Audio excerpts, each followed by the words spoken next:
విభక్తి ప్రత్యయం ఇచ్చినప్పుడు అది ఏ తత్పురుష సమాసం అనేది ఏ విధంగా ఈజీగా గుర్తుపెట్టుకోవాలో సింపుల్ కోడ్ తోటి చూద్దాం. మనం ఆల్రెడీ కొన్ని చెప్పాము.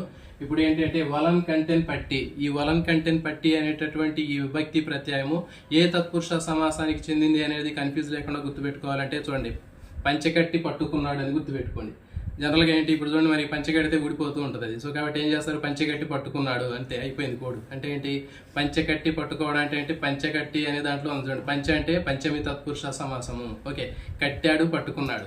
ఓకే, సో కాబట్టి ఇది ఏంటి, వలన్ కంటెన్ పట్టి, ఈజీగా గుర్తుంటుంది. వలన్ కంటెన్ పట్టి అనేటటువంటి దాంట్లో కట్టి పట్టుకున్నాడు, పంచకట్టి పట్టుకున్నాడు. కాబట్టి పంచ అంటే ఏంటి, పంచమి తత్పురుష సమాసము. కాబట్టి వలన్ కంటెన్ పట్టి అనేటటువంటి ఆ విభక్తి ప్రత్యయము ఏ తత్పురుష సమాసానికి చెందింది అంటే పంచమి తత్పురుష సమాసము. సో ఇలాంటి కోర్స్ కోసం ఛానల్ ఇప్పుడే సబ్స్క్రైబ్ చేయండి. ఇలాంటివి ఇంకా మరిన్ని ఉన్నాయి, చూడండి.